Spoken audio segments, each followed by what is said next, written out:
খুব খারাপ লাগছে একটা বিষয় জেনে যে বারুইপুরে একটা মেয়ে ধর্ষণ করে মেয়েটাকে মেরে আর জলে ফেলে দিয়েছে। সত্যি মানুষ সরকার পরিবর্তন করতে চেয়েছিল যে এইসব দুর্নীতি থেকে, এইসব ধর্ষণ থেকে রক্ষা করবে সবাইকে, পশ্চিমবাংলাকে।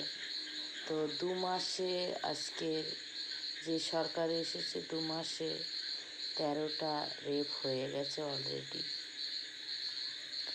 কিন্তু কেন এখনও কোনো রকম কোনো কিছু সেই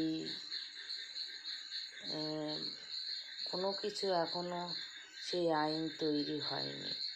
এত সময় আমরা দেখতে পাচ্ছি যে এখানে যদি এখানে ধর্মটা নিয়ে বেশি আন্দোলন হচ্ছে। যদি এখানে মুসলমান কেউ করতো, মুসলিম যদি কেউ থাকতো, কি অন্য কোনো ধর্মের লোক থাকতো, তাহলে এত সময় হয়তো তার বাড়ি ঘরদোর ভাঙা হয়ে যেত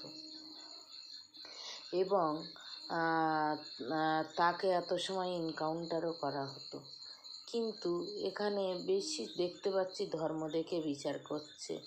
কিন্তু এটা তো মানবতার শোষণ হচ্ছে, মানুষের শোষণ হচ্ছে। এটা কিন্তু কোনো ধর্মের নয়। আর অপরাধীদের কোনো ধর্ম হয় না। আজকের আমরা দেখতে পাচ্ছি যে আমরা বলছি তা নয় যে তার বাড়ি ঘরদোর ভেঙে দাও। সেই ছেলেটা হয়তো বদমাশ, সেই ছেলেটা হচ্ছে খারাপ। তার মা বাবা তো তাকে সেইভাবে শিক্ষা দেয়নি। কিন্তু তার মা বাবা তার জন্য কেন কষ্ট পাবে? তার জন্য কেন তার মা বাবাকে সেই ঘর বাড়ি থেকে উচ্ছেদ করা হবে? কিন্তু এটা না করে সত্যি অপরাধীদের উপযুক্ত সাজা দেওয়া উচিত।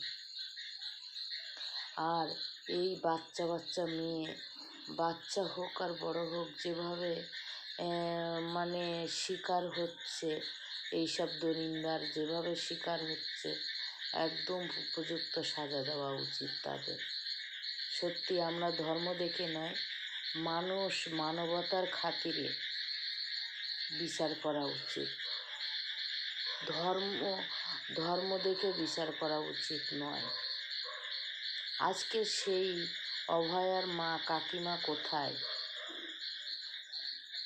লকেট চ্যাটার্জির কাছে মানে রিপোর্টার যে শুনছে বলছে আমি এখনো শুনিনি। যে অভয়ার কাণ্ডে তাকে আগে দেখা গেছিল, সে এখন বলছে শুনিনি, এখনও তার কান পর্যন্ত পৌঁছায়নি। যা ছোট ছোট বাচ্চারা জানতে পেরেছে।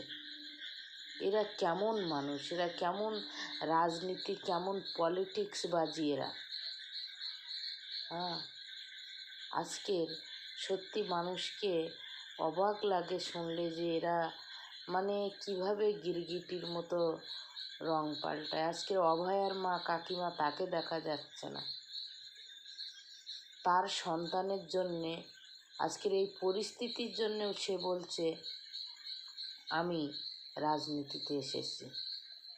সত্যি উনি রাজনীতিতে এসেছে, উনি কোনো মেয়ের জন্য আসেনি।